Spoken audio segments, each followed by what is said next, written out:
All right, Pat, so we're going to get a little serious here. A lot of people know you from that, and that's amazing, and that's awesome. But something that you're really, that is really special about you is your purpose and your intention, how you think of leadership. Can you tell us a little bit about some of that, what it means to you? Yes, so for me, the word purpose means why. Why do you get up in the morning? Why do you do what you do each and every day? Purpose is life, it's being. And maybe because of my circumstances growing up, my situations, maybe it kind of forced itself upon me a little bit more, but I just remember early on understanding that, and it's something my dad always would say too, is that if you want something in life, you gotta work for it. And so each day, just understanding what I was faced with, I said, if I want to get out of this, I got to put in the work. I have to grind. And so that just kind of forced me to be in that mode of going after it. And who were some of your early inspirations or role models that helped drive that purpose and intention for you? You spoke about your dad. Yeah. So my dad he was very intentional about, each and every day. I saw him get up each day and go to work, and his purpose for going to work was to make sure that we had what little that we had. And so I learned that from him early on. And then too, just as I would mention, through my circumstances, through trials and tribulations, I learned that if the good Lord keeps waking you up each and every morning, then that means that there's more for you to do, and there's a reason. And so I just operated in that manner. I love it. So you are asked all the time to do different keynotes and fireside chats. What is it that, and by the way, he has started the Patrick Willis Community Fund, which I'd love for you to talk a little bit about, but I'm sure the audience is wondering, why are you here at Hope Services? Yeah. So I am here at Hope Services because, one, I just recently had found out about it, but the more that I began to read up on it, the more I was intrigued about all the positive work that you all are doing. Being someone who comes from a very small town in Tennessee, right outside of Memphis and Nashville, and when I say very small, we only had 2 red lights in my town growing up. That's how small it was. But even more on top of that, my town was small. It took 7 towns to make up 1 county, but I actually lived 8 miles outside of city limits, where I went to school at. And one of the things I had realized, that I was faced with early on was, I remember around the time, I think it was around 99, 2000, when the computers started coming into the school, and I remember the computers being at the school. I remember other people in the town having computers, but me being 8 miles outside of city limits, we didn't have access to the internet. And I had thought at that time, I was one of those kids that, think a whole lot. I was like, man, why is it that, they get to have internet in town, but we don't get to have access to it out here in the country? And I remember just being outside at night times, seeing the stars right on top of me, because in the South, the stars are right on top of you, it feels like. And I just remember thinking to myself, like, man, one day I want to make sure that the whole countryside has internet and that we have all the amazing things that the town has. And so I just remember real quick that early on that sometimes just because others have it, you may not have access to it, but how can you? And so I just had told myself, one day I want to be in a position to where I can bring light, that I can bring technology to a place like where I grew up at. Love that. Early on, that access to opportunity. And you have spoken about opportunity in your book. So I'm going to hold up your book. This is Patrick, a really great children's book that is all about Patrick Willis's life. And thanks to the generosity of the San Francisco 49ers Foundation, all of you will be getting a copy tonight of this book. Thank you, 49ers. And one of the things that the book talks about is sort of this door of opportunity. It's about identifying that door, being ready for the knock on the other side. So I just would love for you to talk a little bit more about opportunity and whatever is coming to mind for you. Yeah, so when you talk about opportunity, one thing that I love about this book is that when I was young, I want to say maybe second grade, I had a really bad stuttering problem. And I remember just being afraid to read. I remember being afraid to raise my hand because I thought I would get made fun of. I remember having to go to the classrooms where I had to work on my speech. And I remember, having a hard time speaking, but knowing that I really enjoyed the amazements of books. And there was a favorite reading show that I had growing up called Reading Rainbow. I don't know if you all are familiar with that. Reading Rainbow. Yeah. Take a look. It's in a book. But that resonated so strong with me as a young kid because, again, growing up in a small town, you don't get to see a lot of things. Most of what I got to see was primarily on TV. And so when I would read a book, it would open up my mind. It would, allow my imagination to go to places that was beyond my circumstances that were in front of me. And this book, Patrick Willis, The Journey to the Hall of Fame, is truly about inside of these stories that you will read. And they're very like little snippets, but if I could go in detail, if I could just tell you the gist, it's really about a young boy, a young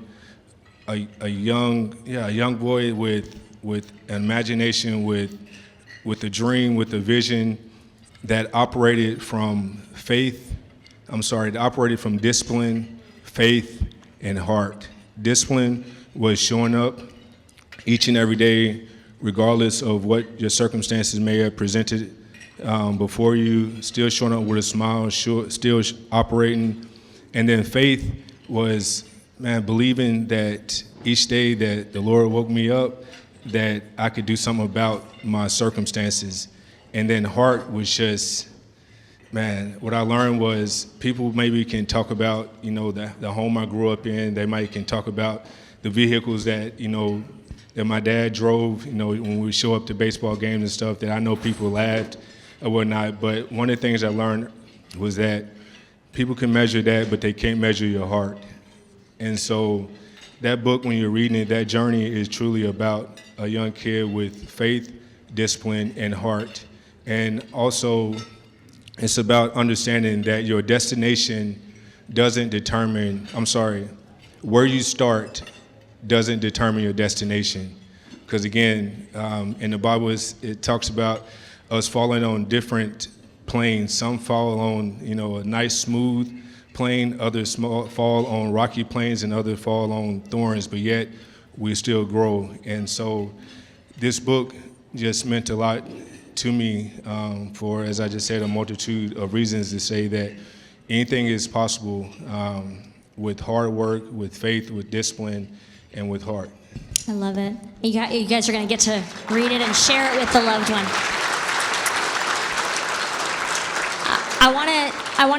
We're really glad that you've made Silicon Valley your home. That's important to all of us. And as I was saying earlier, at the beginning of this program, this is a land of opportunity, especially as you describe your childhood place in Brewston or outside of Brewston.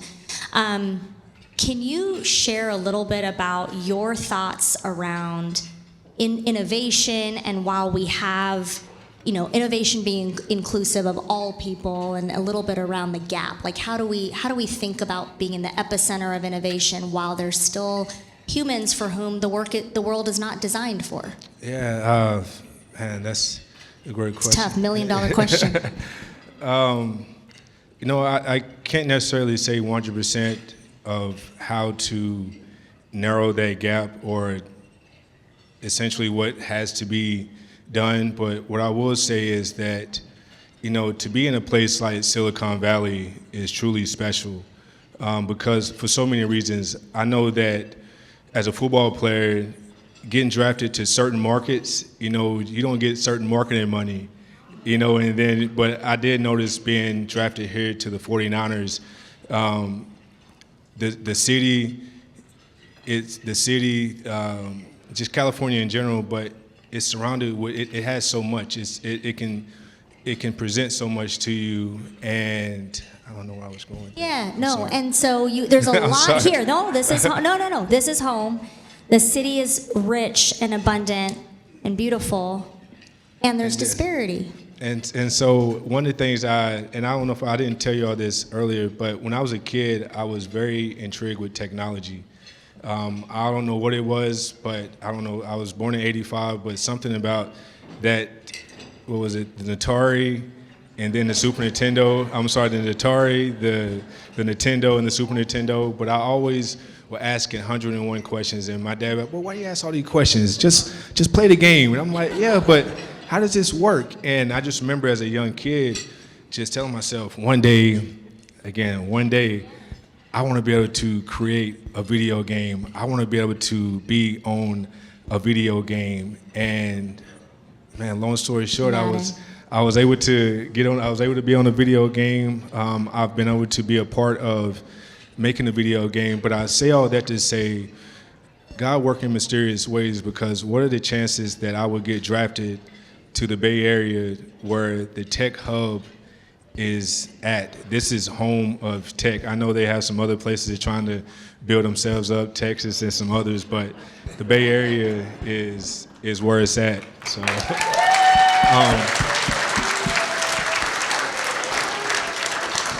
as I say that, I'll say that to be here, when I retired in 2015, I remember saying to myself, like, man, I'd always told myself that, yes, I am a football player, but I am also more. And I was always interested in exploring other opportunities.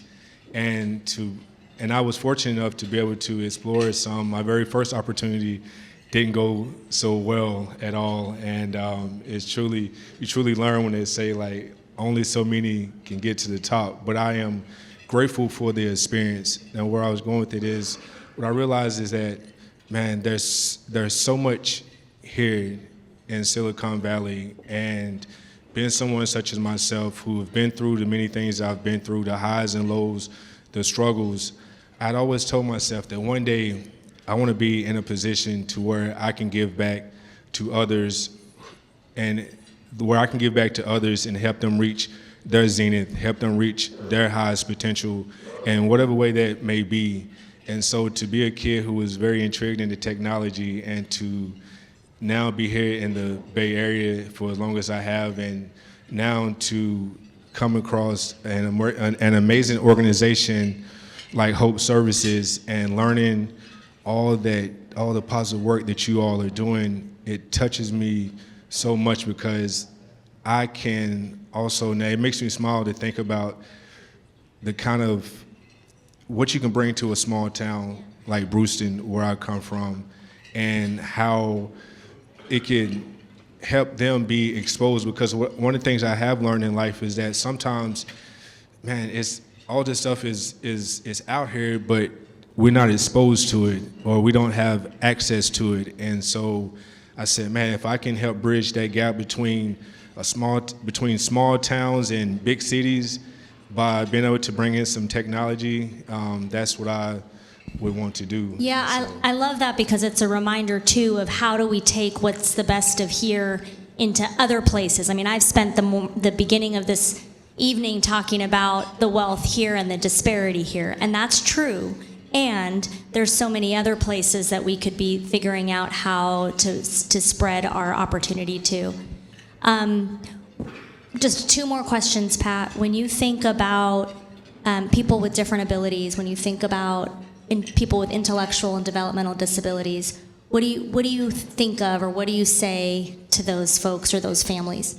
Yeah, First, I would say man, it's not easy for you all who have family members or loved ones that you love who each and every day you have to give a special care to. I know that it takes a lot out of you, and the reason why I say I know that is because, one, when I was growing up, I remember helping my grandmother with my granddad every single day after he had his stroke, and I just saw the kind of wear and tear that it took on her, but yet she did it every single day, and I thought that was absolutely amazing of her, because again, I know it wasn't easy, and I saw her be frustrated at times, and so I just send you all love, peace, and strength as you all do just that.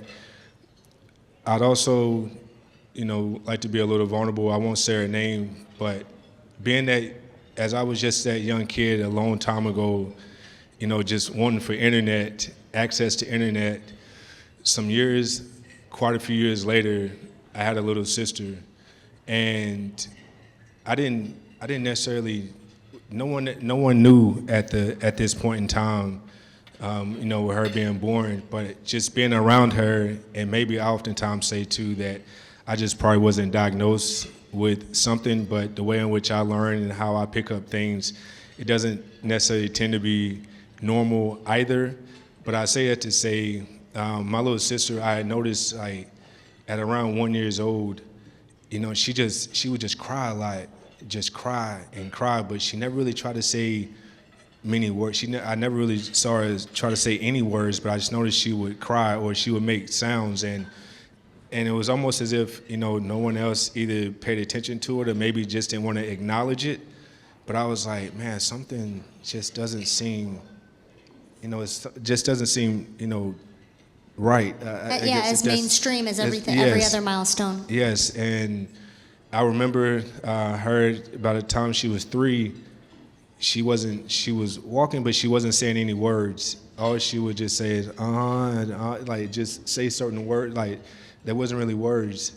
And I just remember early on saying to myself, like, okay, man, how do you go about something like this? But as in anything, I just say, just still show up, still love and care, and do the best to your abilities. And what I'll say now is that now that I've grown older, now that I've had the life that I've had, to see her and to see the growth that she's made from where she was a long time ago to where she is now. Say now she's 24 years old, 25 years old, and she still can't say full sentences, but she can say a few words in a row. But even more so, I remember her senior year, going into her senior year of school.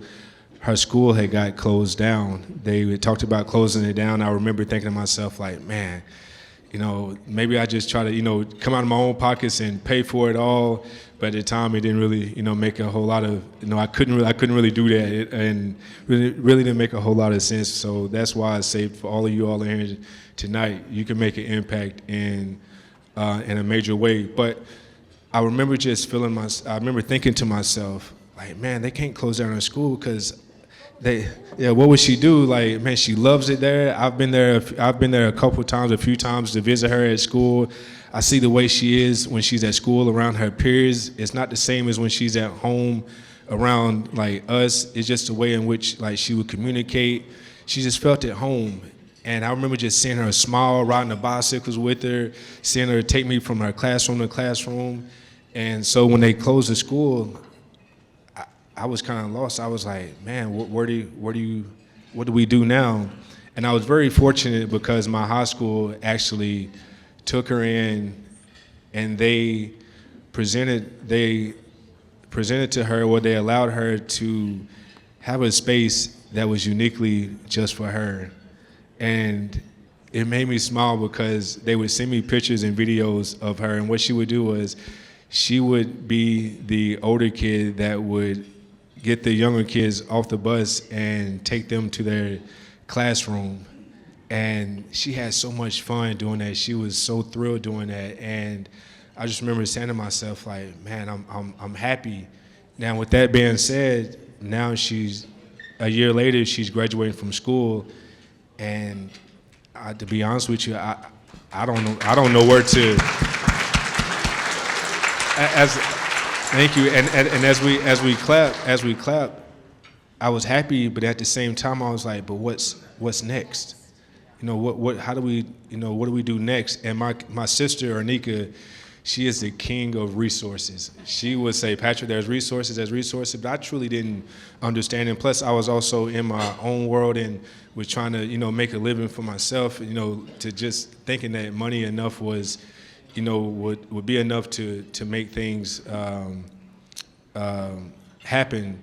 And truthfully, being a part of Hope Services has really inspired me to now, which I've already have texted my sister and say, hey, we got to figure out some way to tap into the kind of resources that Hope Services has for IDD individual folks. Can I just share, when we were that's beautiful. Thank you for your courage and your vulnerability. He has not shared that publicly, so that's a really big deal.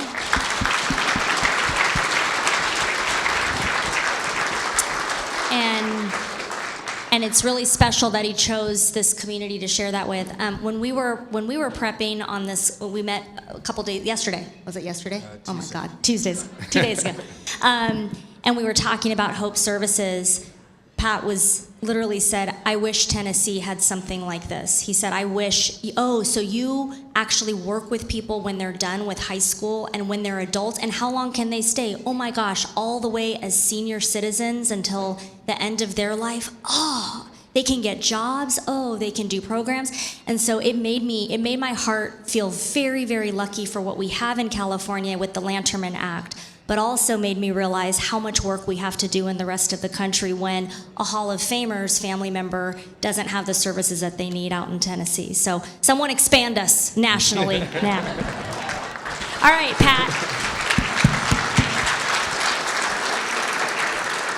See why I love this guy? He's amazing. I want you to throw one challenge out to the room. If you were to leave them with one wisdom, one challenge from tonight, what would you say to this group?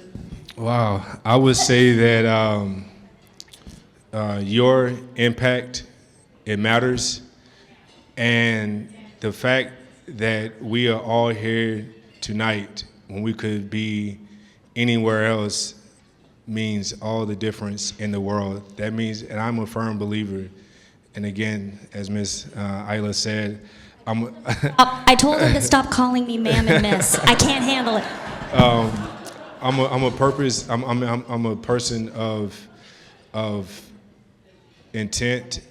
I'm a person of being, and I'm a person of faith and prayer. And just as I prayed on draft day, Lord, just allow me to go bless me to go wherever it is you're going to allow me to go, and allow me to give the city, the organization, everything that I can. Being here tonight, that's how I see this moment.